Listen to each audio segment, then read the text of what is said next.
Boa tarde, pessoal. Vamos então para a nossa recapitulação da lição. Na realidade, nosso estudo da lição e resumo da lição da semana. Penúltima lição do trimestre, quase acabando o ano.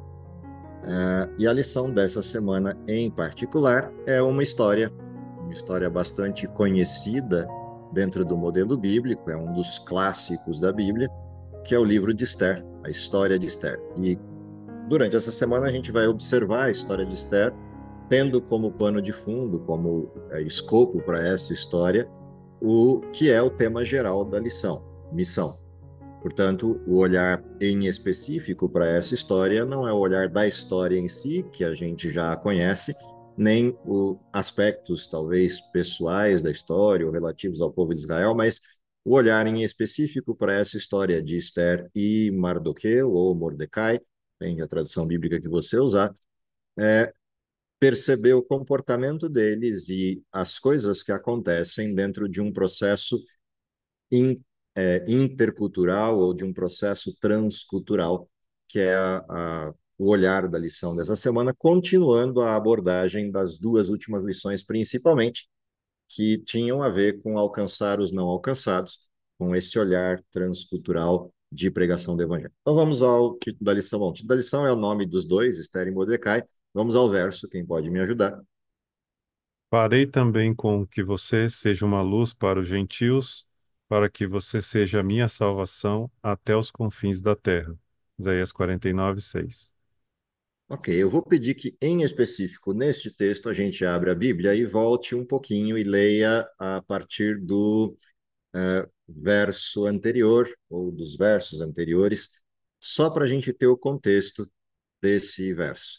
Capítulo 49, o verso 6, ele está dentro de um contexto anterior que é interessante de olhar, que é o texto completo.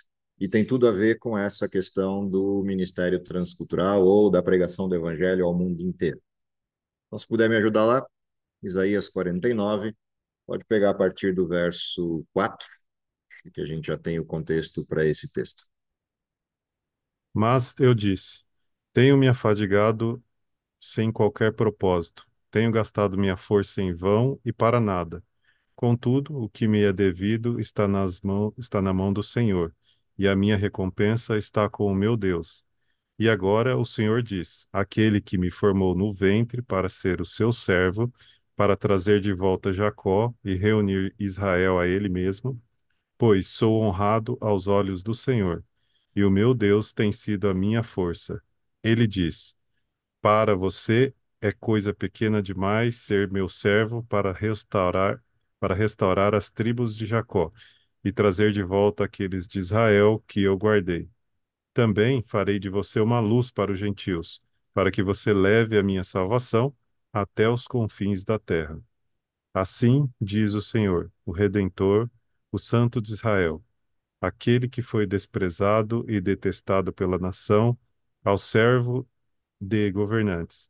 Eis o verão se levantarão, líderes o verão e se encurvarão, por causa do Senhor, que é fiel, o Santo de Israel, que o escolheu. É, o que é interessante observar nesse texto, principalmente quando a gente pega o verso que é a base da lição dessa semana e olha os versos anteriores. Duas coisas aparecem aqui nesse texto. Uma delas tem a ver com propósito, tem a ver com exatamente o conceito central de missão, que é o propósito, e outro tem a ver com o tamanho, com o escopo, com a cena completa da missão. E é interessante observar no verso 5 essa questão da ampliação, do processo de ampliação da missão. Começa Deus dizendo, agora diz o Senhor, que me formou desde o ventre para ser seu servo, para que torne a trazer os da casa de Jacó, porém Israel não se deixará juntar, contudo, aos olhos do Senhor, serei glorificado. Quando você olha essa estrutura, qual era a missão em tela? A missão em tela é retornar o povo de Israel, ou seja, trazer ao redil os da casa de Jacó. Quando a gente olha para o verso 6 vai pontuar, mas isso é muito pouco. Pouco és que seja o meu servo somente para restaurar as tribos de Jacó. e tornar a trazer os que foram preservados de Israel. Também te dei para a luz aos gentios, e aqui o processo se amplia. E você será a minha salvação até as extremidades da terra. Se a gente olhar esse texto e olhar a nossa missão é a mesma. A missão para o povo de Israel inicial era uma missão de resgate aos da casa de Israel, quando a gente olha para o texto de Isaías, considerando que o texto de Isaías está no contexto da iminência do cativeiro babilônico. E dentro deste contexto, os ataques que Israel vem enfrentando de povos vizinhos e, inclusive, a disseminação do povo de Israel por vários territórios, seja por causa da cisão do Reino do Norte e Reino do Sul, seja por causa das invasões, principalmente feitas ao Reino do Norte. O que significa que há uma missão inicial, resgatar os de Israel. Essa missão não para aqui, porque uma vez resgatados de Israel, eles tinham uma segunda missão, que é ser bênção a toda a terra. Em ti serão benditas todas as famílias da terra, era a missão posta aos descendentes de Abraão.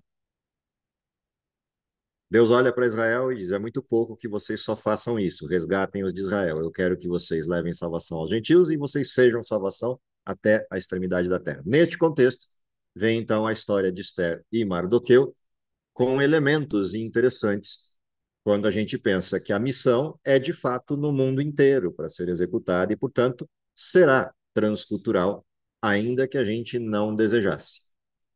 Partindo deste contexto de uma missão transcultural, o que a gente aprende da história de Esther e Mardoqueu, que é o que a gente vai, ao longo da semana, ser convidado a observar. Primeira coisa é, eles estavam numa condição complicada.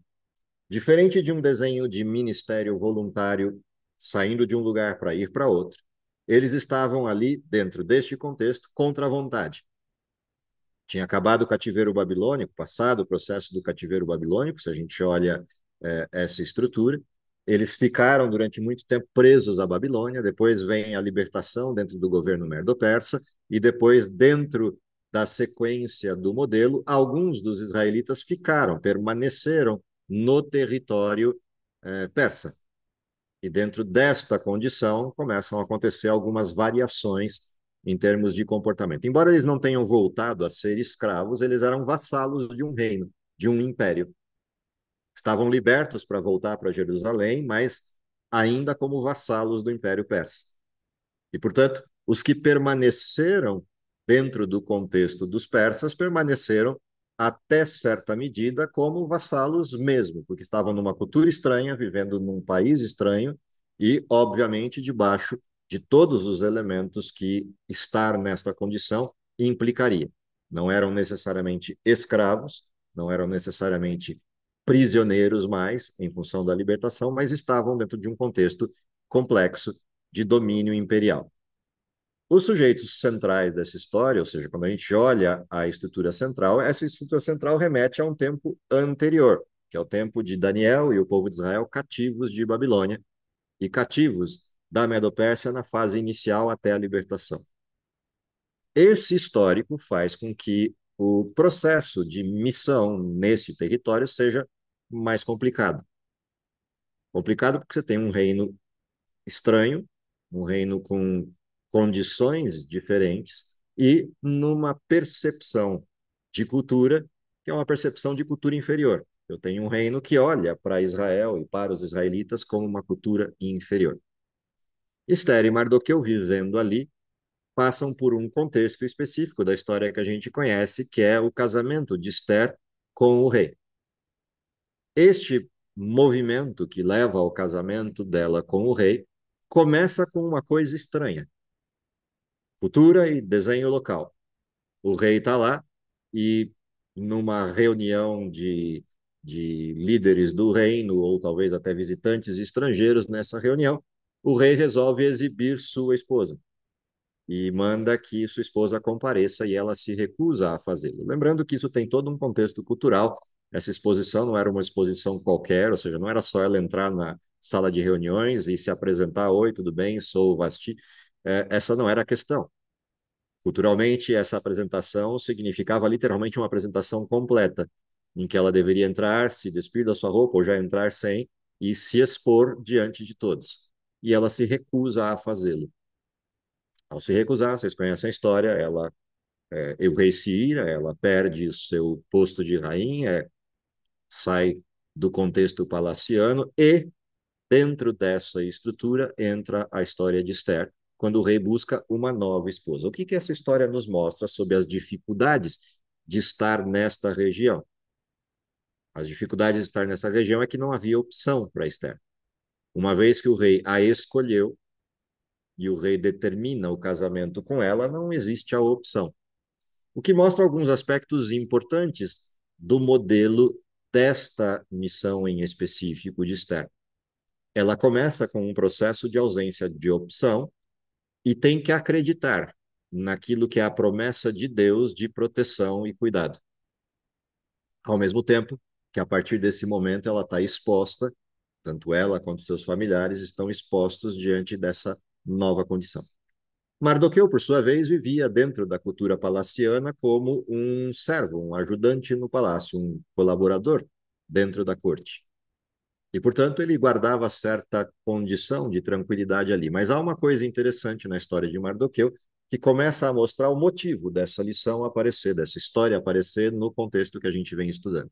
E, aliás, parte do que a gente discutiu hoje de manhã, quando recapitulávamos a lição.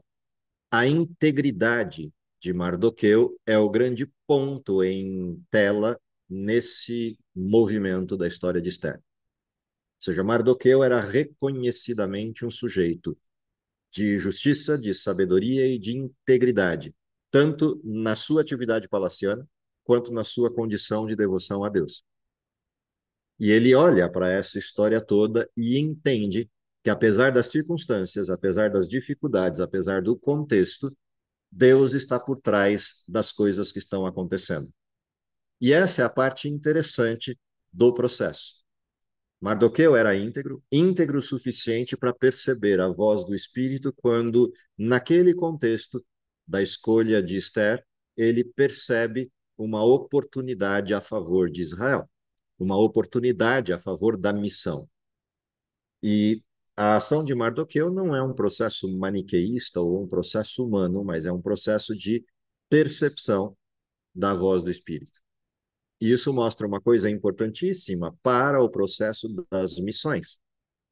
Lá na primeira lição do trimestre, a gente foi chamado a atenção para lembrar que a missão não é nossa, a missão é de Deus, o que significa que devemos exercer, executar a missão dentro deste paradigma, que é Deus quem coordena a missão é dele. Mardoqueu tinha isso muito claro. Esther parece ter aprendido muito bem também isso com Mardoqueu e tem isso muito claro.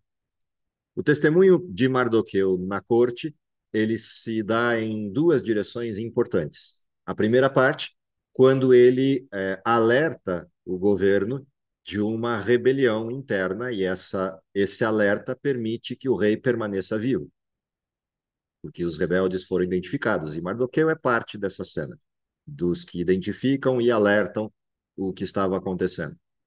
Essa história caiu no esquecimento e a gente lembra bem do contexto. Chega uma hora que o rei resolve honrar aquele que, de alguma forma, protegeu o rei de perder sua vida. A gente conhece também o contexto. Aparece na história duas situações interessantes. Se o processo da missão de Deus é salvar, algo que está presente no verso inicial da lição, o propósito de Satanás é tirar todos os que forem possíveis tirar da salvação. E, portanto, há uma guerra sendo travada nos bastidores dessa história entre Deus e Satanás. Satanás usa seus agentes, dos quais o chefe da guarda do rei Assuero é o principal, e do outro lado, você tem Mardoqueu como agente de Deus dentro do palácio. Duas forças por trás disso, em batalha, com dois sujeitos à frente da cena, também em batalha. Deus caprichosamente costura a história na impressão ao rei para que Mardoqueu seja honrado e exposto enquanto integridade, o que gera mais ódio, mais ataques da outra parte. Quando a gente olha a história inteira acontecendo, o que o livro de Esther chama a atenção? Se você reparar, o livro de Esther é um livro peculiar, você não encontra Deus presente no livro de Esther no sentido direto da sua apresentação, o que leva muita gente a pensar por que esse livro está na Bíblia, se Deus não é o foco do livro, no sentido direto da apresentação de Deus dentro do livro. Há uma coisa curiosa acontecendo. Se você lê histórias de missionários, principalmente missionários em lugares bastante dificultosos, apresentar Deus de maneira explícita em muitos desses lugares é algo proibido e impossível. E, portanto, a manifestação de Deus se faz pelo comportamento e integridade dos seus filhos, até que quem esteja nesse lugar perceba tanta diferença nessa integridade que queira entender por que isso acontece, e aí abre-se o espaço para a apresentação do Evangelho na sua forma completa e a apresentação de Deus. Porém, Deus é muito mais visto pelo comportamento das pessoas nesses lugares do que pela fala a respeito dele nesses lugares. E isso é o que a história de Esther e Mardoqueu trazem aqui para esse momento em específico. Porque há lugares no mundo hoje, século XXI, em que você não pode citar o nome de Deus ou falar dele, sob risco de que, se fizer, morre. E a pergunta é como pregar o evangelho num lugar assim, em que eu não posso abordar alguém para falar de Deus ou sugerir estudar a Bíblia. Eu tenho que, na melhor hipótese, me comportar, porque eu tenho pelo menos a liberdade de eu poder crer, embora não possa exercer publicamente essa crença. E se alguém me perguntar, por ter sido interpelado por alguém, eu posso contar, mas não posso espalhar isso num processo intencional direto. A história de Mardoqueu e Esther mostram esse tipo de ação. A sabedoria de Esther em lidar com todo o processo que estava sendo montado no palácio para extermínio do povo judeu. A maneira como Mardoqueu se comporta nessa história e, por fim, a maneira como os dois se juntam, Esther assumindo aquilo que eles dois entendem pela inspiração de que Esther está colocada na posição certa para a hora certa para a libertação do povo. Mas, ao mesmo tempo, a disposição de Esther, se não for isso, ainda assim estou disposta a pagar o preço e ainda assim estou disposta a morrer para que Deus possa se manifestar. E do outro lado, Mardoqueu e todo o povo orando para que Deus intervenha no processo. Essa cena de bastidor, montada a partir dessa cena principal, que é a batalha acontecendo entre o bem e o mal, é o que chama a atenção na questão específica de missão em lugares de grande dificuldade. A grande pergunta, a grande colocação de Mardoqueu, será que não é para esse tempo que você foi colocado ali? Essa pergunta, que tem um caráter ao mesmo tempo retórico e também conceitual, é a essência da estrutura das missões em lugares dificultosos. Ou seja, quando alguém se dispõe a ir e responde ao chamado missional de sair da sua zona de conforto e ir para uma zona difícil, essa mesma pergunta fica ecoando quando as dificuldades surgem. Que lições a gente aprende das dificuldades naquele contexto? Primeiro, a dependência direta de Deus a partir da oração e a partir do que se conhece de Deus, porque num ambiente de dificuldade, você só tem isso. Porque todas as coisas demonstravam que o fim era iminente para o povo de Israel. Apenas um milagre poderia reverter aquela situação. E eles, confiados de que Deus faria o milagre, seguem o curso da história. Esther, na sabedoria, prepara o seu caminho para um dia poder falar ao rei, entra com a coragem de convidar o rei, e o rei é tocado pelo Espírito e se rende não só à beleza de Esther, mas à singularidade do momento, e aceita um convite inusitado, coisa que ele não imaginaria. Esther só convida para uma refeição. E a partir daqueles encontros, ela chega ao momento ou ao ambiente específico para poder fazer o seu pedido. Afinal de contas, o rei lhe prometeu tudo, até metade do seu reino, se fosse necessário. E ela queria bem menos do que isso, ela só queria a sua vida. O transcurso dessa história, a forma como essa história se desenvolve, mostra que, dentro do ambiente de missão, só é possível executar a missão e atingir o sucesso esperado se o tipo de dependência do missionário for como este. Caso contrário, corre-se o risco de que a missão seja uma propagação humana, e ainda que pessoas se convertam pela missão, a forma e as ações seriam humanas, no sentido plenamente humano, quando na realidade a missão deve ter como pano de fundo sempre a ação sobrenatural de Deus. Ou seja, quais são os elementos importantes dessa lição? Uma vez que a gente já esgotou nas lições anteriores, metodologia, aspectos da transculturalidade, etc. O grande movimento da lição dessa semana é que a gente aprenda com os personagens aquilo que é depender de Deus numa terra estranha, depender de Deus numa missão de risco, depender de Deus numa missão para a qual você não tem todas as respostas, para a qual o futuro parece, às vezes, totalmente nublado, mas a dependência abre os caminhos de forma miraculosa em um ambiente inóspito. E é assim que a lição fecha essa semana, trazendo à tona o que é chamado de milagre de Purim, ou trazendo à tona uma festa que é resultante deste momento da solução dada, da forma como o rei, em função das questões legais, não podendo inverter aquilo que já está determinado, o rei abre um espaço novo, que é o espaço de que todo israelita tem o direito de se defender caso seja atacado, para alguma situação de morte, para alguma situação de aprisionamento. Israel é considerado agora como um equiparado ao reino. Ou seja, se qualquer do reino resolver atacar um israelita, eles têm o direito de se juntar e defender-se disto.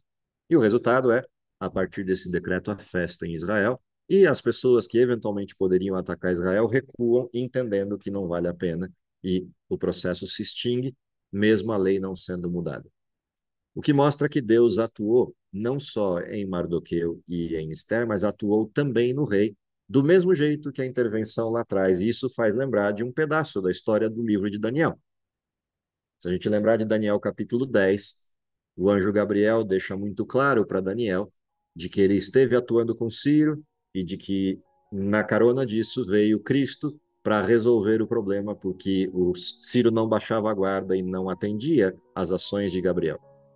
Então, Gabriel afirma para Daniel: virão reis em sequência, e eu continuarei atuando entre eles. E se em algum momento eu não for suficiente, fique tranquilo que o povo de Israel continuará protegido, porque o próprio Cristo está cuidando do futuro de Israel, do futuro dessa existência conjunta Israel e o reino Medo-Persa.